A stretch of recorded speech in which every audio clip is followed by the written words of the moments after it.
Well, the season is officially over, and the Blues finished with a record of 44, 30, and 8, good enough for fifth in the Central Division with 96 points.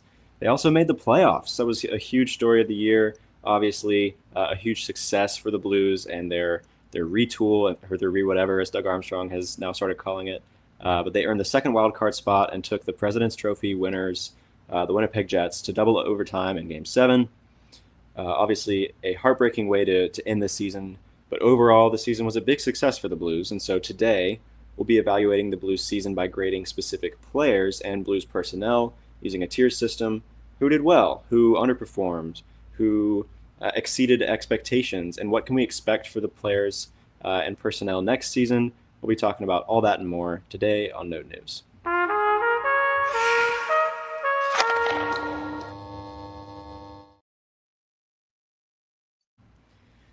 Welcome into another episode of Note News. It's John and Alec with you as always. We are a St. Louis Blues podcast. We go live twice a week and we talk all things Blues.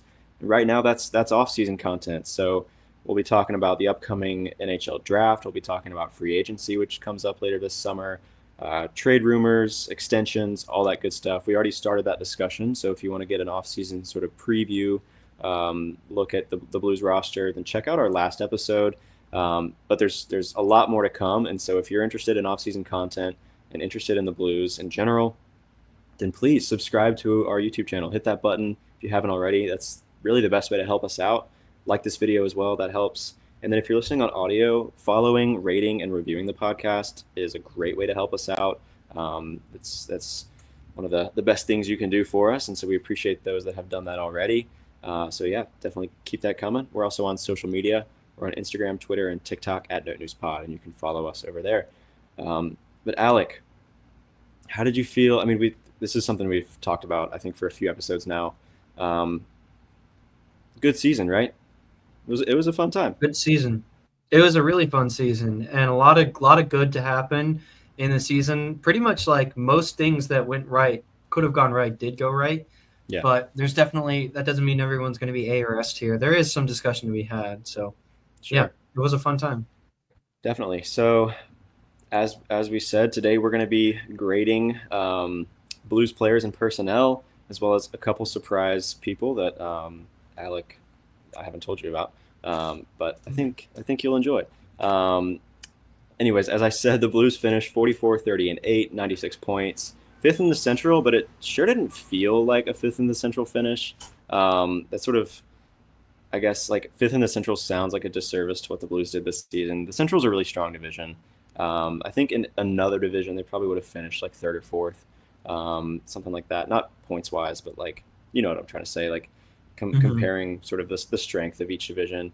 But yeah, fifth in the Central, and then grab that second wild card spot. That win streak was a huge story. Something we'll remember probably for the rest of our lives. Like, that was a historic streak, and they made the Yeah. playoffs when it seemed like before they went on that streak, we were like, if they want to make the playoffs, they're going to have to win 12 games in a row or something crazy like that. And then they did. But fantastic season. So we're going to be using a tiers system to grade and rank different Blues players and personnel. So if you're not familiar with that, it's sort of like um, assigning them a grade. There are different tiers. At the bottom is, for the purposes of this episode, D tier. Then it goes up to C, B, A. And then the highest tier is S tier. So it's sort of like A plus, sort of. But anyways, we'll be using that system to go ahead and grade players and personnel from the Blues. But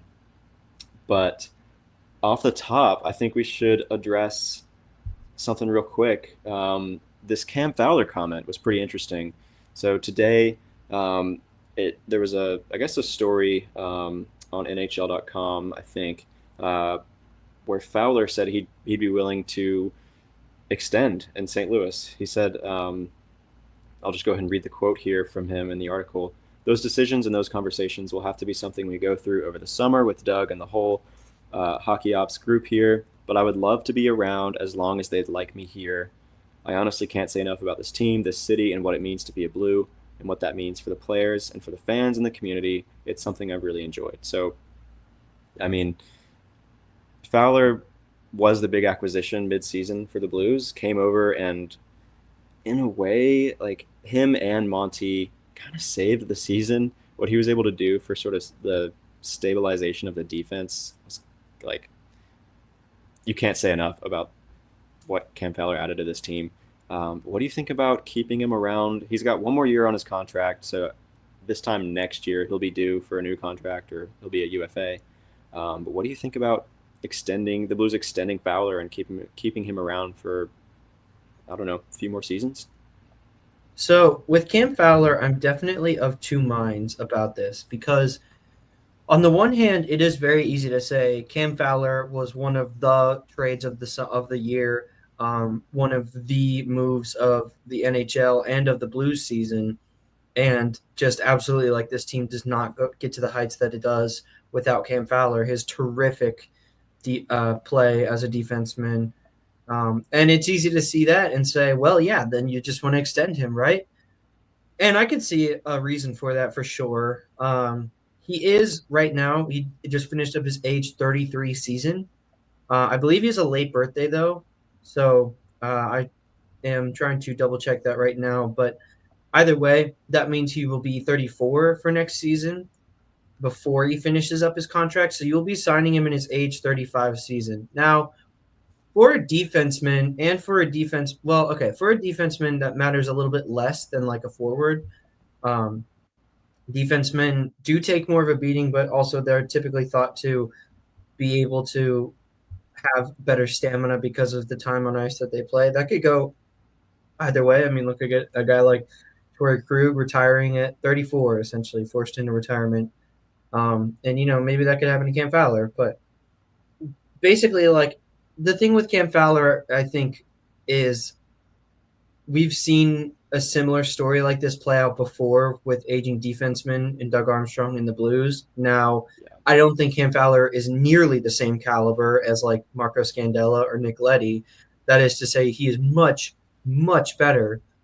That being said, I don't know that I'm unloading a bag for Cam Fowler when at that point in the competitive window, that money could potentially be allocated to perhaps acquiring like a really star defenseman. I believe that's the year before Quinn Hughes will be a free agent, but like if you sign Cam Fowler to another 2x4 or 2x6, and that's the reason that you're not able to make a push for Quinn Hughes, I think everyone would call that a miss. So I think with Fowler, they just are going to have to be really careful. I would love to extend him maybe another year and then maybe just go year by year, but that's kind of hard on the player.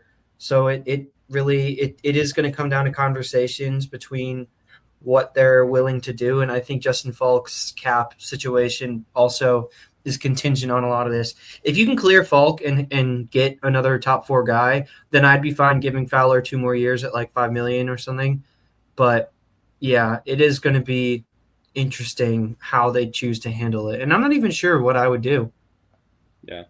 I think I'd probably say 2 more years. Like anything beyond that, you're right. There's enough of a like warning Track record. story, or yeah. There's enough of a bad track record there, or like I guess a cautionary tale is the Yeah. Yeah. term I'm going for. Like Warning seeing, story. yeah, warning story or cautionary tale, as the layman says. Um, yeah, like that. Can't say that didn't happen, and as you said, like those are have come back to bite the Blues in a lot of ways. And so, if it's like reasonable AAV, then I would definitely be willing to bring him back because I mean he, while being a little bit of an older defenseman, was way more productive than the other ones that you're paying more than you were paying him. And so like, why not keep him around for 2 years? He plays really well with Colton Parayko, who's gonna be around for a long while. And so yeah, I mean, I would definitely be open to 1 or 2 years, and then after that, if he still looks really good, then yeah, maybe year by year. You got to think, as you said, in his shoes. It sounds like he really likes St. Louis and has fit in really Right. well Yeah. here. Yeah, like he loves it here, and um, that's great. Like I love to hear that as a fan of St. Louis sports.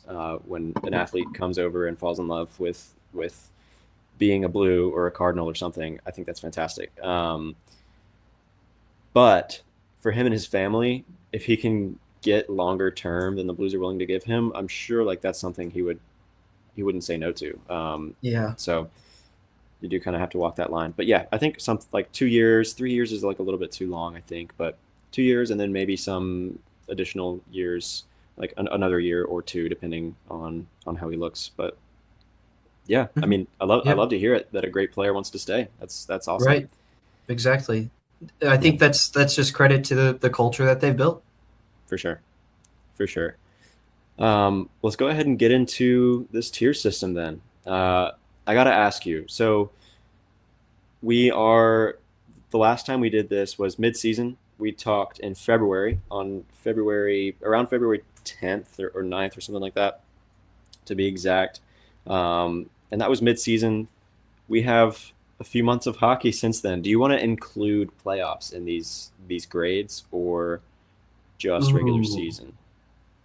I kind of do. I kind Yeah, of do let's want to do it. include playoffs. Let's do it for sure. I think I agree with you there. And then I'm trying to remember how we did this last time. Are we is it full season and playoffs or since February and playoffs? Full season up to this point. Cool. All right. Let's do it. Let's go ahead and get into it. I'll go ahead and share my screen here. All right. We've got a full This could be list. good. So let's go ahead and get into it. Do you want to start with personnel or players? How do you want to do this? Um, Up to you. Let's start with Armstrong and then Monty and then get into players here. Okay. And then at the end we've got some important people. Well, I mean, these should be quick. These should be quick. Armstrong S tier, right? S tier. Like this was a fantastic season from Armstrong. One of his probably career-defining seasons between the offer sheets, the Montgomery hiring, the Fowler trade. Everything worked out really, really well. Last time we talked, it was about a month before the trade deadline. They didn't like do anything before then, but standard, they stood pat, decided not to sell or trade away Braden Shen. Kind of takes some courage, I think, with the position that they were in at that point. And so, yeah, S tier for Army. Yep. No additional comments. All right, Monty. What do you think about Monty? A, S S, tier. S tier. So we do have to agree on these, just as another preface point, or not agree, but we have to find some consensus. We're not going to have separate tiers between me and Alec. S tier for Monty, you think? So you want me to make a case? Well, I guess 12 games in a row and then 7 games in the playoffs is pretty good. Just Yeah. the fact that they This couldn't win on the road is like the only thing. Couldn't win on the road in the first round is like the only knock on him, I think. this team doesn't make the playoffs without Jim Montgomery, and Yeah. this team doesn't also, yeah, it isn't anywhere close to the position that they're in. They're probably at the back end of the draft. Yeah. Yeah, S tier is no doubt for me. Okay. Fair enough. All right. Let's go alphabetical order here then. At least I hope I order these alphabetically. Otherwise, it'll be a little bit embarrassing. No. Jordan Bennington. Ooh. Where do you want Benner?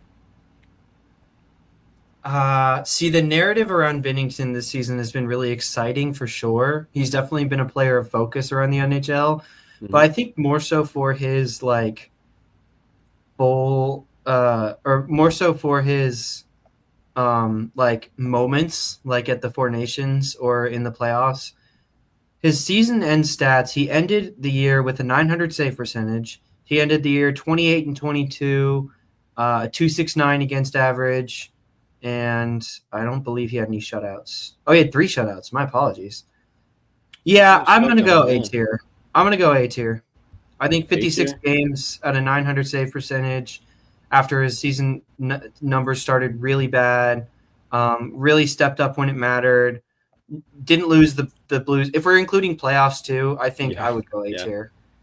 Yeah, that's fair. That makes a lot of sense. He also had 5.3 goals saved above expected on the season. That's good enough for 31st in the NHL. That's in the regular Um, season. yeah, that's regular season. But I think his playoff performance really adds to his resume. Like that's when it Mhm. mattered most. And yeah, just for reference, last time he was C tier. is what we said, and I think that was accurate at the time. But I do think he has worked his way up. Yeah. Yeah. Um, I was going in thinking B tier, uh, but that I wasn't sure if we were including playoffs. So since we are, I think I'll agree and say A tier for Benner. Um, yeah, great year for him.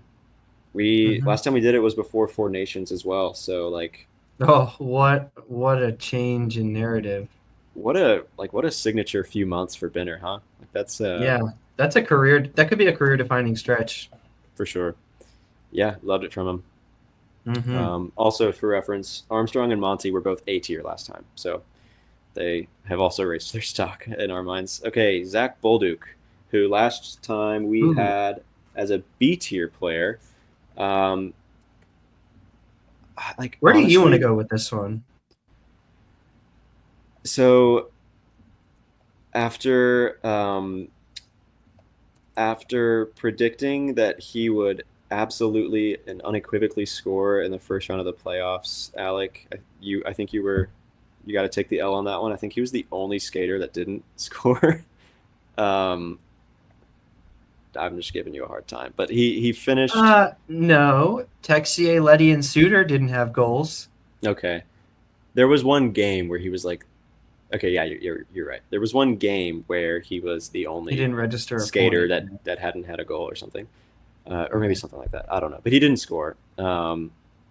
Anyways, he played 72 games. Like last time, he didn't have a huge sample size at that point, but he really stepped up and earned some more playing time. I think 19 goals, 17 assists, so 36 points from him. He was plus 20. That had to lead the team, right? Let's No, see. that's fifth. Oh, So it goes fifth Kairu, or fourth. offer sheet guys, and then tied with Thomas for with plus 20. Okay. Wow. Anyways, plus 20, still Yeah, impressive no, for Bolduc. Yeah. legitimately, I think that's really a point in his favor. That's Yeah. the kind of company he's keeping. Yeah, for sure. I'm thinking B tier is about accurate for him. I really liked his defense. I liked the way that he earned some more playing time. Um, so yeah, I'm thinking B tier. But what do you think? I think, let's see, 36 points, 19 goals, almost hit 20. Um, this is like, this is so difficult. This is so difficult. 19 goals, 7 power play goals, This is like 50.8 shooting percentage. this is the type of exercise where it's really difficult, but also really important to walk the line between Blues fan and like trying to provide some Hmm. analysis too, because it's like you like what we're doing is providing the fan perspective for sure, and like the excitement plays into these rankings, but it's also like you kind of have to be careful, I guess, where you're putting these guys. Hmm. But um, So I guess what I would say with Bolduc, I think we can do B again. I would say like top of B. I think okay, he has the skill of an A tier player, but the production this year, 36 points in 72 games. I mean, that's really good. That's half a point per game as a rookie. yeah, But I think that's fine. Just like I think it's if there's anyone on this list who's probably going to rise next season, it's going to be Bolduc. sure, But if sure, we're looking objectively at what they put in this season, it probably is Bolduc B. But we could see how the rest of the list shakes up and then maybe elevate him okay, yeah, because I mean he had a heck of a rookie season. he did, he definitely did. I'm really excited to see what he does. And another guy who's just like he's 21 years old, Alec. Like he's so young, and he's scoring almost 20 This goals core, this against core men is in the like NHL. stupid good. It's Yeah. like I if the league isn't put on notice, like they're gonna get caught with their pants down because this core is ridiculous. We're talking about Jake um, Neighbors as like the expendable piece. I guess jumping ahead a little bit in this core, and yeah, he's like 23, yeah, like or yeah. 24. It's an Like, exciting time. Um, Another piece of that core moving forward, he really carved out that that role for himself and that title, I guess, or that designation is Philip Broberg, who As soon as those home sweaters drop this summer, I'm buying one.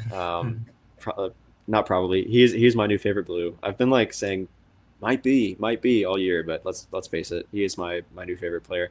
Um, Last time we had him A tier. I think the first time we did this exercise, we had him S tier. That was sort of when he Hmm. was hot offensively at the beginning of the season. I think A tier is about right. While his offense sort of tapered off throughout the rest of the season from the beginning, like it was still decently consistent. Um, but his defense, man, he's one of the best defensive defensemen on this team. Like, if not the best, then second best, I think. Um, I just love what he brings. I love watching him skate. I think A tier is about right for him. Probably Hmm. below Benner, uh, but I mean he's playing way above his value. Like he is such a great player. What do you think about Broberg? I mean, I could put him S tier personally, but like I'm thinking A tier, I trying to think it is probably A tier. yeah, Um, I agree with all the things you said pretty much. Is even though his offense, like his production tapered off, I still thought like on a night to night basis, you were still feeling Philip Broberg's presence. sure, So I thought his offense was still really, really good. I honestly like him better as an offensive guy, but yeah, defensively he is just so excellent too. So definitely yeah. A tier. I'll go either side of Binner. That's up to you. Um, but I just think definitely what Benner one of the did in the better players. playoffs is like That's fair. Broberg had a yeah, really quiet playoffs. Even I would say defensively didn't play quite up to his standards in the regular season I think with that's the fair. faster pace of play and everything. Yeah, I think that's fair. And that's Um, why it was so important that they make the playoffs this year so that a guy like Philip Broberg can get that experience and just wait when a 3-year old 24-year-old Philip Broberg comes back after that experience. Oh man, yeah. he's going to be 23. Oh my gosh, we almost share a birthday. That's crazy. Um, by the way, Philip Broberg finished with 8 goals, 21 assists, 29 points. Yeah, just figured we should mention the stats. Pavel Buchnevich, um, who the story of his season, I mean, he started out at center, right? And wasn't really finding it, but that was his off position for sure. Um, it was kind of a disappointing year for Booch after getting that um, big extension over the summer. I think last time, let's see, we had him in C tier. He, I mean, he kind of picked it up, finished with 20 goals, 37 assists, 57 points. Um, Whereas he had built a reputation for himself as kind of a two-way winger. I don't think we saw that defense really at all this year, at least very minimally. What do you want to make of Buchnevich and where he ranks for the Blues? So I'm actually going to be a little bit of a Buchnevich defender here. I think he's pretty solidly B tier. Hmm. Um, because I mean, if you just look at raw production, Bolduc, who we have in there, went 19 and 17 for 36 points. Buchnevich went 20 and 37 for 57 points. That's 20 more points in the same amount of games. So putting him a whole tier below Bolduc just feels wrong to me. Maybe that's more of a comment on it is Bolduc than it is Buchnevich. But I mean, finish the season with 20 goals. That's a fine. Any Pavel Buchnevich season, as long as he hits 20, I think is a fine Pavel Buchnevich season.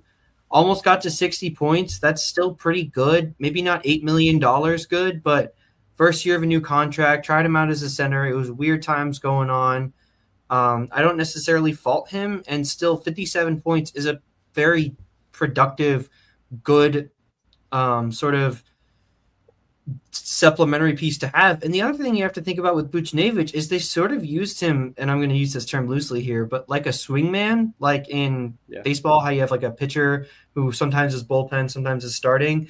Buchnevich would go from like the top line to the third line to the second line to the top line, playing a lot on the top line, and then we would get deployed with Oscar Sundquist at the end of the game. And it's like, what do you want the guy to do up to a certain point? And despite all of that, he's still finished with 57 points and a plus 10, one of the lower marks of penalties as just always been such a disciplined guy. Um, yeah, I mean, the more I look at Butch's stats, the more I like him. I think they Yeah, just misused him, and he's still at a decent season. I think he's going to bounce back, probably have a 65-point season next year. So I would go B tier, and I yeah. would probably go above Bolduc just because he did score 20 more points, even though Bolduc's a rookie. I don't know. That one, I could go under, but You convinced me. You convinced me. You made a good case for sure. Yeah, I agree with all that. I think the way he rebounded from the early season struggles, I think that's a was a big little bit underrated. for sure. Yeah, that was that's a big tick in the pro column for him. So hopefully we see a more. Rushed Colorado too. Yeah, that's true. Hopefully next year we see a season more characteristic of what we've come to expect from him. For sure. Radek Faxa, last time was, let's see, C tier as well. And this year he had 5 goals, 10 assists, 15 points, but that's not where we were seeing his value was from offense. What Radek Faxa was providing more than anything was some defense, some sort of identity for this team, and that's sort of like I don't know. I don't know. There's much else you can say about him other than tough player, physical, gritty, pretty decent defensively. I thought he had a good playoffs, but really did Hmm. a great job of He like did have a tone great setting. playoff. Yeah, did a great job of setting the tone in a lot of games as the fourth line center. So I think C tier is about right, just because production wise you weren't really getting all that much, and I think as great as he was at the other stuff, like the qualitative stuff, that can only boost him up so high. But I think C tier for Faxa. But what do you think? I do think I think I'm probably gonna land okay with C tier. I do think that's being a little bit more fan perspective than actually like analytical about it. Because 15 points as a center in almost a season's worth of games is really bad. Like 5 goals, 10 assists, a -2, Mm-hmm. 30 penalties in minutes. Um, Not a good shooting percent. I guess 57% face-off percentage is really, really valuable. That's part of tone setting is establishing puck control early. So I guess Yeah. honestly, for that reason, I'm okay with like bottom of C tier, and Okay. definitely that intangible part of like tone setting play. But even then, like Walker and Torpo had more hits than Faxa by a pretty decent margin. So you could say that they all sort of pulled equal weight, given that Faxa was a center, had more responsibility. I would say more that Walker and Torpo caught up to him. So I don't know. I would maybe look at this one at the end of the round, at the end of doing all this, but I'm okay with C tier for now. Okay. Yeah, I think you also have to think about the difficulty of the minutes he was playing. They lined him up against top lines a lot of the time. Um, Mm-hmm. That's true. so we think C tier for now. Maybe shuffle if depending Yeah, on we'll how things play see. out. Yeah. All right. Yeah, I mean, I could see dropping him down, I guess. Okay, Justin Falk, potentially our first D tier guy. He was top of D tier last time when we did this in February. Let me find his stats real quick. Justin Falk finished the season with 4 goals, 28 assists, 32 points. With Torrey Krug missing the season and Colton Parayko getting injured at sort of a key point of the season, I think the best thing Justin Falk could have done was step up offensively and level up a little bit. We didn't really see that from him. Uh, so, like, I don't know. He was a liability defensively as well. I think there's been a lot of criticism for Justin Falk, and I think it's fair that he be criticized. Uh, you know, but I think some of that criticism is like some of the criticism that goes to Falk should probably be reserved for the front office for signing him to the contract that they did. Like it's not his fault that he took the money, right? Like he was offered that contract. So Um, I think he was decent defensively this year. I know he wasn't like a lockdown kind of guy, but I think alongside Philip Broberg, they were an effective pair. I think he was still a net positive overall.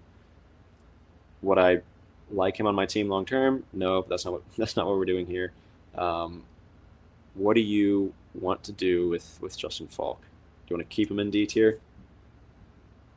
I kind of want to make him bottom of C tier.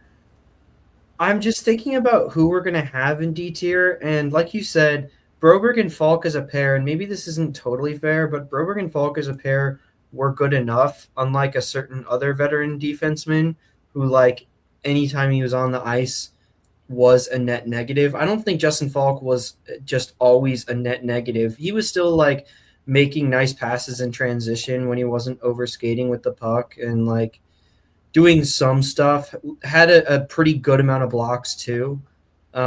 So I'm not like, I don't know. I am leaning C tier, but I could be convinced otherwise.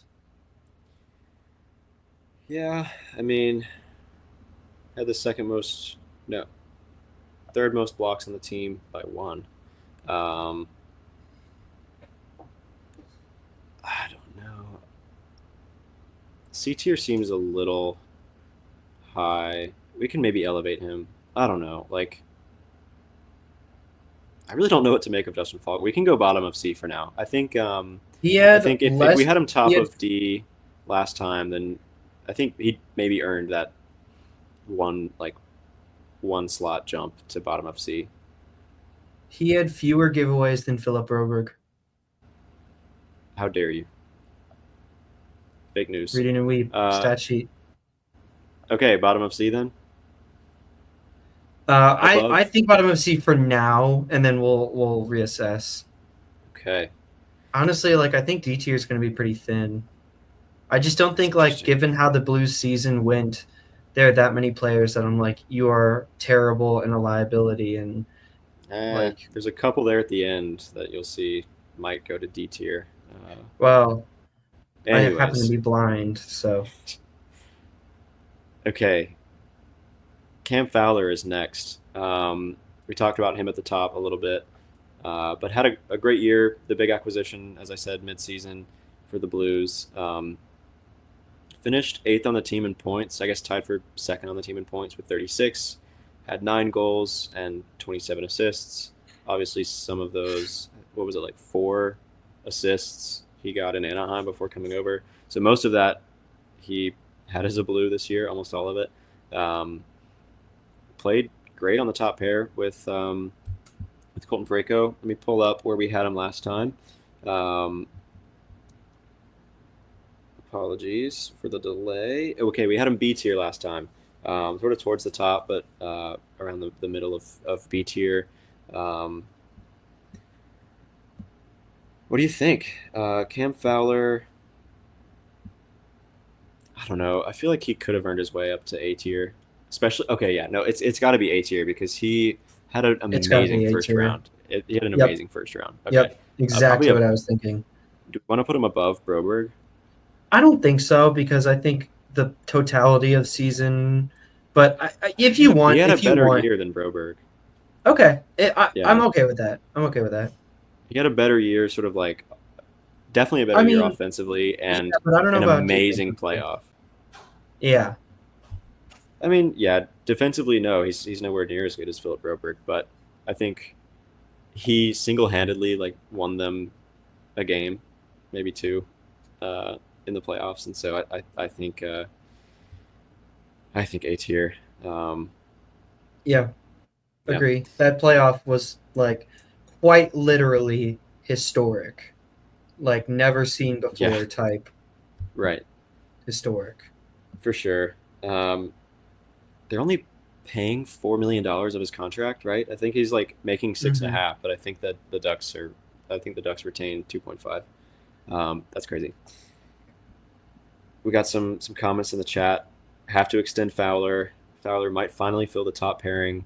Offensive defenseman void left by Petrangelo. Yeah, he's had a great year. I think there's we could say so much about his value, and we have all year.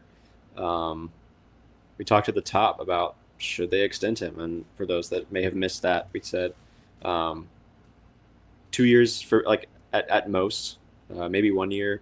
See how short a term you can convince him to stay. Don't want to get bitten by another long D-man contract. But he loves it in St. Louis, and he's playing well, so we love him too. Joel Hofer, where do you want him, Alec? Joel Hofer. We had him top of C last time, above Bennington. We put him above Benner in February, I mean, and I again, think I at think at that the point, like his time, numbers were better. yeah, Yeah, yeah. I think for Hofer, I would say C again. what? I think He had a better save percentage than Benner, a better goals allowed average. So he had 904 save percentage, 2.64 goals allowed average. Um, they won 16 of the games of the 28 games he started. that's true. I mean, 31 games isn't nothing. It just felt like his season sort of ended after Four Nations is a thing, and maybe that's like not fair to Hofer, but he didn't have an impact on his team in the playoffs. Didn't have an impact really down the stretch at all. That's not Like I on think down him the though. well, I think when they did play him down the stretch, were some of his worst performances.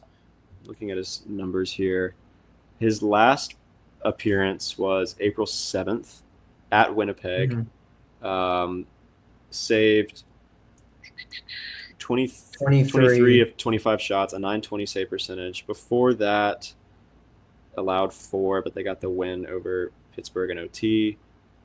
Before his last appearance, which was a loss, they won the previous 5 games, and he had a save percentage of There's a stretch 921 in that here. time. Which game are So you starting at? um, I'm starting at March 15th in Minnesota.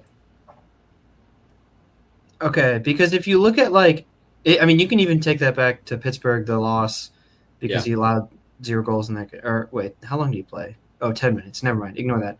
yeah. But like, you look at his stats from the new year, from since the new year, his goals allowed are 5-2-1, 3-1-5, 3-3-2, 3-2-0, 1-1-1, 2-4-2. I feel like a lot of Hofer's success was more team success than his performance. And yeah, him not playing in the playoffs, obviously we knew that was going to happen.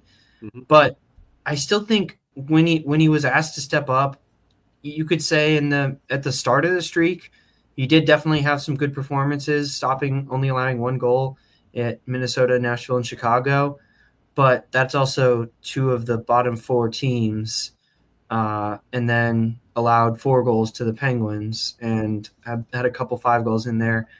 I don't know. If you want to put him bottom of B, I guess I could be swayed, but I would say like very bottom of B, I think. Because like comparing him with Booch and Bolduc, who were 2 of the biggest offensive threats on any given night, it just felt like Hofer's season really tailed off. And maybe that's just like tricking me into thinking his season is worse than or was is worse than it actually is. In which case, I'll take that and I'll settle for B. But yeah, that's what I think. I think he just raised. I mean, he was top of C. I think he just raised his stock since February. Like at that point, he was having a mediocre season. I think either a sub 900 save percentage or barely above 900. Like maybe it was 900, and so I think he did a decent job of elevating that. I mean, not a lot, but a decent bit. And then they won 5 of his last 6 starts when it really mattered, and they were in the playoff chase, and it definitely came down to the wire. And they started Bennington a whole lot in there, but like it might be a lot of team success, but like he still won those games and stopped a lot of shots in those games. I don't know. I think bottom of B. I'm putting my foot down. and I have the That's fine. mouse. No, that's fine. I'm just joking. The only thing I'd say on that is I just don't think that we can attribute the team winning as his success, but I'm fine with B tier. Yeah, I You just think convinced me. I think he did his part. Anyways, let's move on. Dylan Holloway, who tragically was injured and did not make the play or did not play in the playoffs, and he could have obviously done a great job helping out the Blues in the playoffs. So we can't really fault him for that, I don't think. But still finished the season. Had a breakout year. This was the best year of his career. He finished third on the team in points, 26 goals. That's second on the team in goals, second on the team in assists. So he had 26 goals, 37 assists, and 63 points. I mean, great year from Holloway. We had him S tier last time. I think he stays. What do you think? Yeah. Yeah. I think he was one of the best skaters on this team. I mean, I think he has a case yeah. for like second best. I mean, it's Robert Thomas, and then I think you probably go Holloway just because of his two-way game. I know, it's Ooh. crazy. This is probably a debate for another time, but No, I mean, no. I disagree with that for a player we'll get to later. Nathan Walker. But yeah, Okay. S tier though. S tier. Do we think he I played think I better think than Doug Armstrong? no, I would put him under the coaches. I think the coaches deserved almost a tier of their own. Okay. Like that doesn't happen what they did ever. Yeah. Well, once. Um, but it didn't end the same way this time. Uh, okay, Matthew Joseph. Let me find his season stats real quick. Scroll down, down, down. Oh That's a wow. four Wow. goal. Catching Sorry. strays. 4 goals, 10 assists, 14 points. Decent. He was brought in to provide speed and be a little bit more of a defensive winger. I think he provided that decently well. Carved out a third line spot for himself. Like, I don't know. He's a bottom six guy. We had him D tier last time. I think he probably stays. Although he did score a goal in Game 7, so maybe he earned himself one slot higher, so somewhere within D. What do you think? Yeah. I think top of D is fair. Okay. Still like a very, very good season for Matthew Joseph. Yeah. I think like given what was expected of him, yeah, he lived up to it. I would say, executed. It's just the grand scheme of things.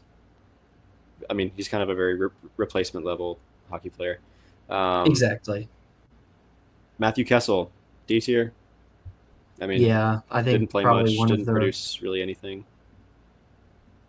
one of the lower on this list, unfortunately. Yeah. I was really high on Kessel, and I'm probably this offseason I'm going to be higher on Kessel than I should be. But just did It's not really. interesting. Over the offseason last year, we were sort of talking about Kessel and Tucker together, and both of us expected Kessel to be the one that would establish like a third pair spot for himself. We just picked the wrong guy, I guess. Maybe next year. Yeah, I think there's still upside there. Perhaps not.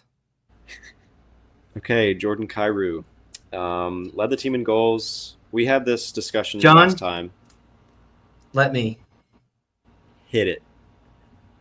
Jordan Kyrou has a case for the best skater this season. I think I'd still give it to Thomas for the record, but I think Kyrou played his way in the regular season. I think Jordan Kyrou outplayed Robert Thomas. And in the postseason, unfortunately, Kyrou really disappointed. But if this man doesn't go in S tier, the video ends. No, I'm kidding. Alec leaves. Kyrou finished the season, played all 82 games, so an Iron Man, which is a huge, huge task to do in hockey. Absolutely should not be counted against him at all. And not only that, was the team leader in goals and plus minus. This is your best offensive goal scorer and your best defensive forward by very rudimentary metrics, there's not much more that I want to ask from an $8 million player. Now I get it. Robert Thomas is Robert Thomas, and Robert Thomas is going to do what Robert Thomas does. And yes, he did do what he did, and he did do what he does in the playoffs. He do be doing that thing that he do pretty well. But I'm having fun. But I think Jordan Kyrou had a much more impressive time in the regular season. Thomas outscored him, 81 points in 70 games for Thomas versus 70 points in 82 games for Kyrou. But again, Kyrou had him beat in plus minus, had him beat in goals, had him beat in shooting percentage, and played similar time on ice to your number one center. I think he was just so impressive. The one criticism against him, especially for this, is he didn't show up in the playoffs. And yeah, that's totally part of this discussion, and definitely is going to affect his ranking here. But I think if we were talking about who was the best players this season, Jordan Kyrou was one of the top 3 skaters all year, and I will not be hearing otherwise. Yeah, he's sort of like Diet Dylan Holloway, right? No, Whoa. I'm just playing. Yeah, I think he goes S tier above Holloway. All the reasons you said, for sure. Great year. Another great year from Kyrou. The Blues should not and definitely will not trade Jordan Kyrou. He is the type of player that you have on a winning team. And while he isn't a superstar, I'm not ruling out that he can break 40 goals. But the thing with Kyrou is it looks like he's getting better, which doesn't matter for this exercise. But in terms of the trade Kyrou discussion, he's only gotten better in his career and is only continuing to get better. And he just hit 37 points, 37 goals, 70 points. Yeah. And he's only looking better. Like, I'm sorry. I'm so against trading Kyrou. Yeah, me too. He's just now entering his prime. I'm so against trading Kyrou. He's just turned 27. I'm so against trading Kyrou. Yeah, I agree. Nick Leddy, D tier, probably above Kessel because of that one clapper bomb that he had. I don't know. It's I don't want to spend too much time. You got to. He didn't like produce in the playoffs, but he whenever oh my god, why am I blanking on this? Whenever when they took Suter out and Tucker got hurt. He stepped up and played good minutes and was fine. I think he's above. I don't know. I'd say good minutes, but we can put him on. I'm not going to spend time on Kessel versus Leddy. The bottom of D tier. I will die on this hill. This this stuff matters. Mm-hmm. All right. Jake Neighbors. Now, last year was his breakout year, and I think he was like a little bit quieter this year. And I say that, but he still put up 22 goals, 24 assists, so that's 46 points. That's higher than a higher point total than last year. It felt like in the same way that Buchnevich was sort of your swingman, like you were saying, and played all over. Jake Neighbors did as well, but it felt like he had a harder time adjusting and stabilizing. Exactly. Which probably is like an experience thing that Buchnevich was able to do it, but also Jake Neighbors is like a very specific type of player. Last time we had him bottom of B tier. Also had a decent playoffs. Yeah, I agree. I think we put him between Buch and Bolduc personally. This right now? Yeah. Oh, I disagree. You think he's lower? I would say like top of C tier. I think he's more comparable to what Faxa brought to the team than what Buchnevich brought to the team. But if you're comparing young players, like Zach Bolduc had 10 fewer points than him. Yeah, okay. I guess that's true. Neighbors played all 82 as well. So if we're giving him points for that, I think he does. I think because of his role, I think he should go under Bolduc at least because of his role. He definitely was dealt the short end of the stick, but that's also because he didn't really fit on the team. Personally, I'd put him below Bolduc, but I'm not gonna. If you resist, that's okay. I resisted already on who was it, Falk or Faxa? No, I've capitulated on everything so far. Let's see. Okay, we can put him there. Maybe I'm going too much on skill. I don't know. I'm doubting myself. You pick, John. I can't do I, this. I just think they're very comparable in terms of like timeline, production, their age and their maybe not their role, but like when you're talking about like expectations, I think he did fine, and I think he was more like objectively more valuable than Bolduc was this year. Um, and we're kind of splitting hairs here, but that's what I think. Those are my 2 cents. Wherever you put him is where he goes. If you Yay. wanna, yeah, okay. Okay. Colton Parayko, who last time we had S tier, this was before his injury, and I mean, we can't fault him for getting injured, um, really. But end of season numbers, let's see, 16 goals, 20 assists, so 36 points, tied with Bolduc and Fowler. Um, what do you? I mean, what do you think? What do you think of Pareko? We had him S tier last time. I think maybe A tier. But what do you think? Yeah, I think I like top of A tier. I think is my like initial thought. I mean, I personally would put him above Fowler. I would definitely put him above Broberg. I don't think that's really debatable. Sure. Yeah, yeah. I personally would put him above Fowler. I mean, sort I of think ended. playoff Benner, like Okay, playoff Benner, just was okay, playoff Benner again. So I don't know. okay, okay. But I, You've convinced me. I agree. Most valuable defenseman for sure. Um, okay, cool. Yeah, career year from Pareko. We said it all year. Maybe not all year, but like once it became clear, like he's scoring at a stable rate. I was like, wow, crazy stuff from Pareko. Okay, Braden Shen, the captain. We've talked a lot about the value that he provided, sort of off the ice and in the locker room.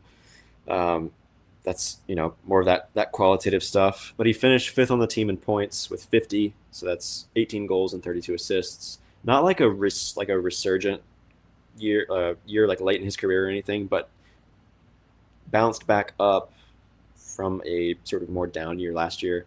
Um,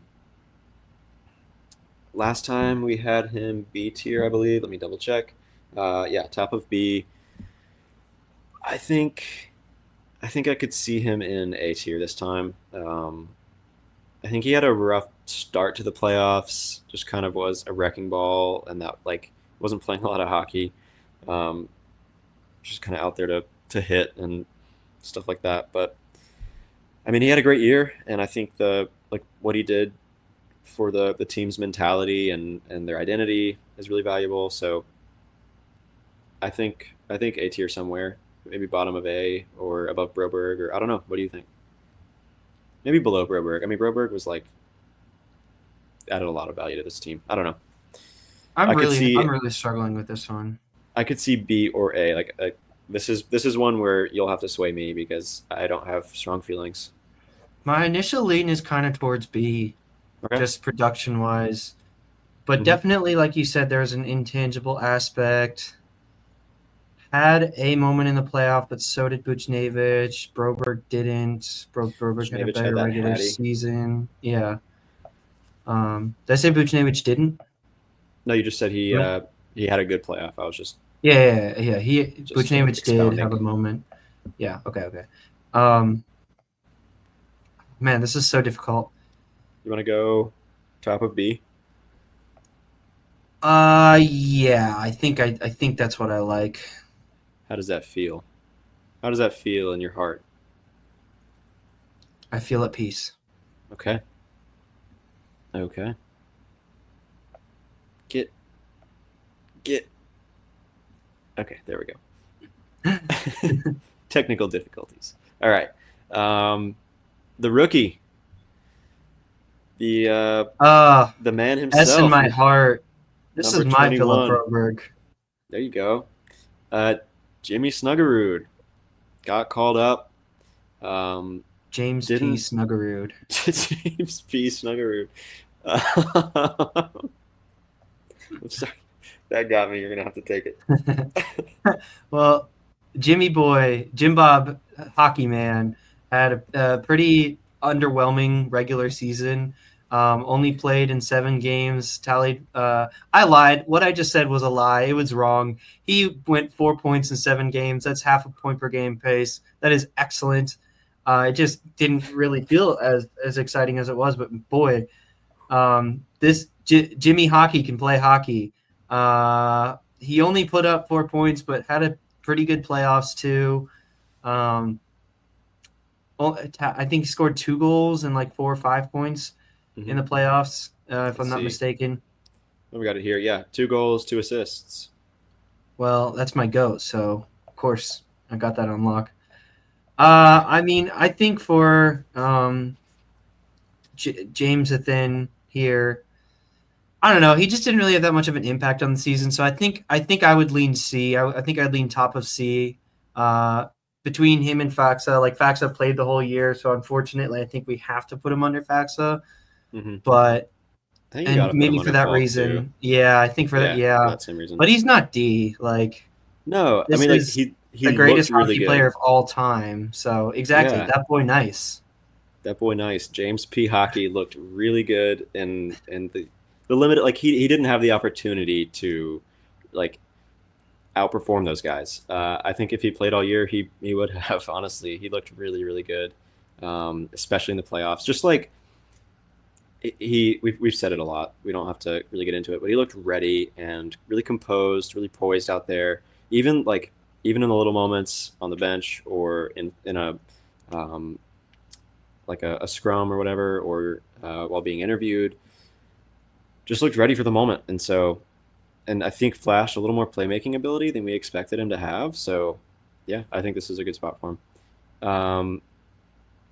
Where in D tier should we put Oscar Sundqvist?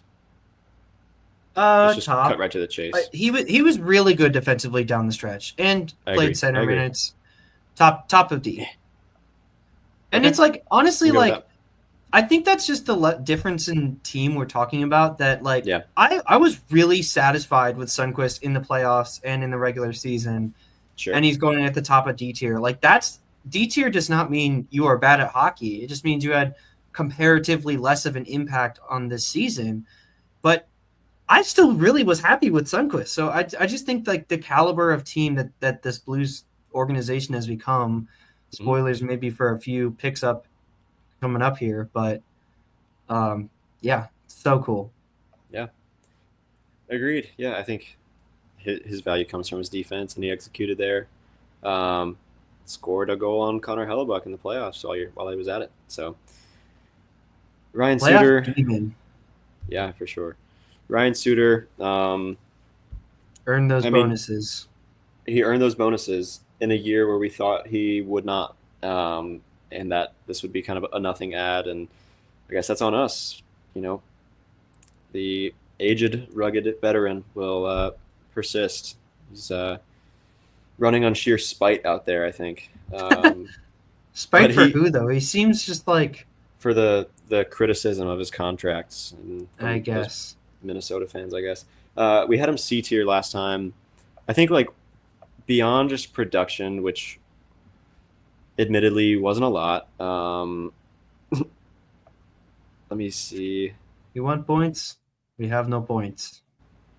He had 2 goals, 13 assists. So, I mean, not a lot, but like what he did was stabilized the D pairings in some pretty critical moments. The beginning of the season, whenever Leddy wasn't living up to top pair expectations and then was injured, he stepped up and looked really good. Sort of played the role that was needed of him kind of all year. Wasn't flashy, but I think C tier is, I think, still fair for him. What do you think? Okay. I was going to say in between Sundqvist and Snuggerud, and you can choose the tier. Okay, I'll put him below Snug. I think for Snuggerud's playoffs is my reasoning there. Sure. He was Yeah. such an offensive creator. He led the team, or he was like tops in expected goals in so many of the games. Yeah. Not number one, but like high, and didn't get the So for playoffs, I think Snuggerud is above Suter. Mm-hmm. Alex Texier was a guy that you were really excited about when they brought him in last To quote a summer. very wise What do man, you got? the most skilled replacement level hockey player ever. Who was that? Was that Sam? That's Sam, yeah. What do you It's really think? funny. We're talking about Texier. Yeah, that's fair. That's fair. We had him D tier last time. I mean, I think it's D tier again. I think so. He actually looked good in his minutes in the playoffs. I'm not I saying know. I'm He's not such saying an this elevates him enigma. at all. I'm not saying this elevates his tier here by a whole lot, but like he took over like a third line spot and then like actually looked okay. So I don't know. The inner Make of that what you machinations will. of his mind are Okay, an do we enigma. think D tier somewhere? Yeah, D tier for sure. I would say above Letty I like because I that think Joseph did play some pretty more valuable minutes. for sure.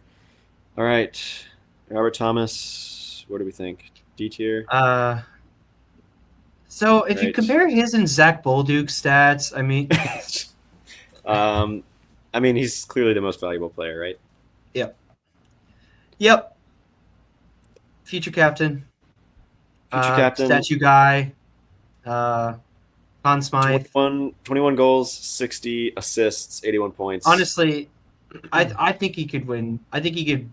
I guess this isn't really a take, but so I'll make it a take. He will win a Conn Smythe in his career.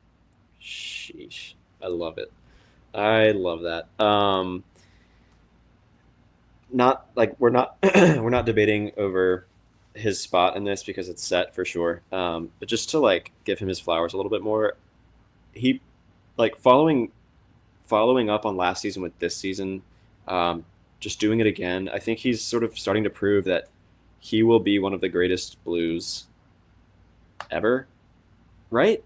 I mean, like when it's all said and done, when he hangs up the skates, if this is sort of the beginning of his prime, then like Do you if know? he keeps this up, then yeah, I don't think it's crazy to say he'll be an all Do you know time what I great. just learned? What'd you just How learn? old do you think Robert Thomas is? Is he like 25 or 26 or something? He's 25. That's He's not crazy. even in his prime yet. Yeah, He's literally not that's what hit I'm his saying. prime, That's what I'm and saying. he's He will over be an all point per time great. game. Oh my He god! will be an all time great. I mean, like book it. He is. Yeah. I don't think that's a hot take. I'm saying it like it is, but I don't think it is. Let me Um, just go to. We can go to the next guy, but I'm just for the sake of fun. I'm gonna go to the Blues franchise page. Look at top points, uh, like career points leaders, and guess where Thomas is gonna end up there. So you got Bernie Federko with 1,000 points, Hull with 936.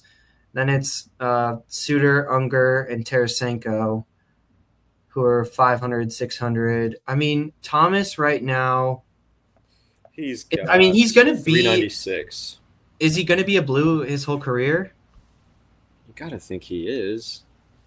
Let's At least assume that most of yes. it. Let's assume that yes, for the purposes of this little mini exercise. Assuming, okay, dude. Assuming that yes, I think he's number one. Number one, you I think? think this could What was be that number at number one? maybe not the most skilled Blue of all time. I think Federico and Hull had better Yeah, yeah. primes. They just played less. But 1,073 is the points leader. Brett Hull's at 936, and then Thomas should get to third at 636. He's at 396 currently in his career. Basically 400, and he's not at his prime. Yeah, I think you think number one. That's crazy. Like, and the crazy thing about it is that I'm not saying that's crazy. Like that's a crazy take. The crazy thing is that Yeah, I see it. You know. I was crazy once. All right, let's All right. continue our episode here with the torpedo. uh, Toropchenko, who, by the way, if you don't follow us on socials, go look at our last our last video. Alec made a really funny meme with Alexei It's so Toropchenko. dumb. Please go Oh my check that god, out. It's it's the so funny. dumbest thing I've ever made. It's great. I found it Go very funny. go check it out. Um, where do you think he belongs? I mean, he was another fourth line guy. Um, had a decent playoff. I thought we had him towards the bottom of D tier last time, but let's see where the Torpo meter finished this year. It's better than I Scrolling. thought, Oh wait, I'm actually. not scrolling all that much. Yeah, Yeah, 4 goals, 14 assists, 18 points. All yeah. right, It's better than I thought. Still like go depth off, King. play, but yeah, Um, probably still D tier. I think so. Yeah, But I mean, second on the team in hits. Where did he end up in blocks? Um, probably up there, right? I got it right here. He was, 10th, oh, not up there. Yeah. 10th 53. I mean, with among 53. forwards, two, three, four, fifth in, or tied for fourth among forwards. Uh huh. Not that far behind. Okay, that's pretty good. Yeah, A lot of giveaways. I I could think see him there's a case above to be Tex. made for C tier. I'm not going to be the one to make it, though. Nor am I. I'm too scared to do that. I'm gonna put him above. I'm gonna put him right there, below Matthew Joseph and above You Texier. think So below Matthew Joseph? you think? I don't know. Was Torpo? Do you think Torpo was better defensively? I haven't really dived into his defensive numbers from Actually, the year no, we caught up. Torpo is above Joseph. He scored 4 more points. Okay. Oh, he did play 20 more games. But that's because Joseph didn't earn the playing time. No, Torpo's above Joseph. Yeah. Okay. Yeah. Yeah. I like that ranking. Cool. Tyler Tucker, as we said a few minutes ago, earned himself a third pair spot, and that's more than we expected of him this year. Points wise, not much. 3 goals, 4 assists, so 7 points. But um, I thought he was another one who had a decent round of the playoffs. Like it was to his to his credit and sort of like a point, or yeah, just to his credit that when he left a game with an injury in the playoffs, we were like, oh no, like there was concern Mm-hmm. about what that meant for the team, and so I thought he. Well, I would say that was more of a oh no Nick Letty rather than oh no Tyler Tucker. For me personally, at least. Okay, But well, last time I we had know him where C I would tier, put I know where I would put Tucker. I'd probably put him right below Suter there at the bottom of C. Yeah, I'd put him right next to his D partner. Aw, You could go either way. I think we've on got either side of Suter, but yeah, I'll put him there. I think Suter just was more consistent all year. let Um, me check 17 points versus 15 points. Yeah, that's fine. Yeah, you're right. You're right. You're right. okay, final player before we have a few others to rank. Nathan Walker, your short Australian king. I want you to make the case to me that he belongs in S tier real quick. I'm not saying that's where we'll put him, but if you were to make that case, what would you say? I'm listening. He's as tall as I am, and he led a National Hockey League team in hits. He's feisty. He lost a tooth. He's the honey badger. He The lost it thunder from too. down under. Yeah. Okay, where do you want him He for real finished though? he finished as seventh in the entire NHL. In And hits? yeah, and this isn't among forwards. This is among all players. Wow. That's pretty good. We had him bottom of C last time. I mean, I love Nathan Walker. Don't get me wrong, I love Nathan Walker. Haven't mentioned I love Nathan Walker. I think it's probably D tier. I think he sort of tapered off as the I don't year think went it's come on. up that you like him. I don't think. Okay, well, just I'm not so sure we've we're all discussed that. clear, this is my fourth line. This is the one I'm going to be pulling out with the boys at the bar in 20 years. But um, yeah, I think it's D tier, especially if Torpo and Sonny are there. Um, he did score more points than Torpo. No, he didn't. He had 16 to Mm-hmm. Torpo's 18 in less 8-8. games. Yeah, scored more goals, more of a goal scorer, and have I mentioned he's 5'9"? I mean, he's just the most hilarious player ever, with his winger that's 6'6" and Russian. I love Nathan Great, Walker. great I point think from he's D Peter in the chat. tier. Just gonna say, great point from Peter in the chat. Not only did he lead the team in hits, he set a franchise record in hits. I think he's D tier. I would put him below Torpo, above Joseph. I think so too. Cool. All right, those are our players and personnel. Honorary. I would put Dvorsky under Walker. I Oh yeah, think, or no, under Joseph, but he only played 2 yeah, games. yeah. I didn't even That's so mean to Texier. He'd be under put him Tex. on here. Yeah, he only played 2 games. Okay, where would you put the St. Louis Blues as a team, as a franchise? Maybe not as a franchise, but just as a team this year. What do you think? So, I mean, going into the season, playoffs were sort of a hopeful expectation, not really like a this is what I think will happen. I think we thought it would come close and they would miss. They sort of hung in the fight for a little bit there, and then seemed to drop out. And then right when that happened, they went on a tear and of course made the playoffs. So we all know what happened. But I mean, if we're going like relative to our preseason expectations, I think there could be a case for like S tier. Like this is almost as good as we could have expected from them at the beginning of the season. But like in the grand scheme of things, probably more like an A tier, or maybe, you know, if a non fan was doing this, they'd probably say like B tier. Um, but what do you think? Great question from John Uh, in the chat. By the way, we'll do that in a yeah, sec. we'll get Um, to that. That is a great question. Um, I don't know, man. Bottom S, top A, because again, like, uh, is it I think relative? I think A makes sense because they did have like I mean they had their issues. They seemed unable to sort of like lock it down and lock it up in a lot of ways. Like they went on that win streak, but then like almost kind of fumbled it at the end, and then fumbled their lead in Game 7. So like they had their issues for sure, but I think still a fantastic season. I would probably put top of A personally. I think so. I think so. Okay, cool. I mean, what a year, right?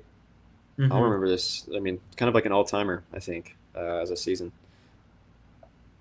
Um, okay, just two more here to rank to grade. We'd love to see some of you all watching. Where should we put these remaining two? So it doesn't really matter what we think. C So tier. throw your input into the chat for where we should put Can Alec I and get a team John. C tier? I think you want C tier, Alec. Down with your boys. Yeah, I'll put you I didn't right make next to enough. Snug. How's that? Okay, great. I didn't make enough reels this year. Um, okay, Alec, where do you want to put me? Oh, I just ranked myself. You got to rank yourself. Oh, I have to rank myself. I'm going next to my buddy Snug, breaking you guys up. Hey, I'm just kidding. Um, no, I want you to rank me. Where do you think I belong? um, right next to me, pal. Aw. You think we're you think I'm C tier? Or you could do you could do above because you're above me right now on the share screen. So go like above Bolduc and Neighbor or somewhere around Bolduc and Neighbors on B tier because I think you're a what's a B adjective? A very cool guy. That was bad. J tier. Yeah, that was bad. All right. Let's not talk about this. Okay. I think that's. I think we got a good ranking here. Hmm. So should we perhaps discuss this question? Yeah. Great question from John in the chat who said asked who are some who are five Oh, players who be for buddy, exceeded. because you're my buddy. Okay. That's There fine. you go. There you go. Nice boys tier. Thanks, John. Yeah, Um, John also said five players who exceeded expectations. I think you got to start with the offer sheets boys, Holloway and Broberg. sure, Like I think those are they are leading the that list. sure. We like expectations of them were more like were high, but that was more long term, like career wise. We were like these guys could sort of be great long term pieces. We were thinking a couple years down the line, but they had an amazing season. You know, exceeded my expectations like crazy. So I would say those two for sure have to be in the list. I want to put Zach Bolduc in the list. Okay, I think yeah, as a essentially a rookie. I mean, he was a rookie. He still retained his eligibility to be a rookie. Played so much better than I ever would have thought. 19 goals, basically hit the 20 goal mark, and that already would have exceeded expectations. But the way he did it to look so like nasty, like I personally compare him. This is a very lofty comparison, but on the high end, he moves similar to a young Vladimir Tarasenko to me. A little bit mm, less speed, a little bit more skill. I am so impressed by Bolduc, and we'll see maybe where he ends up on that all-time Blues list. Maybe not Vladimir Tarasenko good, but similar looking player because he's just nasty. So I want to put Bolduc on the five. okay, yeah. So we got three of our three of our five: Holloway, Broberg, and Bolduc. I Let's think I see. have my next two, I'm but I want to see where thinking, you go. and it's kind of. I mean, we kind of have like a young guys theme here going. So I'm gonna mix it up, and I'm actually gonna say Ryan Suter. Um, Ooh, not where I was going, but I like it. just because, like, I mean, his contract was almost entirely performance bonuses, and it was like I don't know, 10 games, 20 games, 40, 60, or something like that, and we were like, he's not gonna get any of these. Our expectations were very very low, and while he wasn't like a crazy big performer for this team. He still definitely exceeded my expectations. I'm not saying he belongs in this set of five, but he's one that came to mind. But you said you had a couple others. Yeah. So my first one, similar, was old. I'm not sure. It's an interesting discussion, but my mind went to Braden Shen. Okay. I think given the year he had last year and how his career trajectory was looking, to come back and have this kind of year, essentially rejecting his previous career trajectory and having a much better season, is where I think of Braden Okay. Shen exceeding my expectations. But I like Suter. I think we could definitely put Shin in there. Okay. And just like what he was able to, the sort of leadership role he was able to assume and really own. I think I didn't quite expect him to do that at the level that he did. Okay, so we need one Yeah. more. Let's see. Like looking at this list, I mean, Fowler like has a case just because of the Oh, value he I think provided. it has to be Fowler. Actually, I was gonna say like Foxa maybe. Yeah. I think I'm changing my vote to Fowler. Okay. I mean, if not for the playoff heroics alone. Yeah. Okay. Yeah, I think we can do Fowler for sure. Just because thinking about, I'm trying to think about. He's another one where we had a full like an episode devoted to his acquisition, and so like we definitely talked about what we expected from him, and if my memory serves correctly, our expectations weren't super high. We were like, he'll probably be somewhere in the top four defensemen. We'll start top pair. Like maybe he'll drop. I don't think he really ever did. I mean, maybe to help if there was an injury or something to Yeah. help level out the pairs or something. But I mean, held down that top line spot, exceeded expectations for sure, and then playoff heroics. That was a huge one. So our 5 players who exceeded expectations are Dylan Holloway, Philip Broberg, Braden Shen, Cam Fowler, Zach Bolduc. Yeah, I like it. Okay, I like it too. Thanks, John.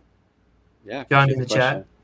Let us know in the chat if you have any other questions like that. We got one from Peter. Funniest moment of the year, not favorite moment, because we covered that earlier. I think we both said the Broberg OT winner against Vancouver. Definitely my favorite. Get chills just thinking about it. But funniest moment could be a game, a moment in a game, stretch of games, or some other event.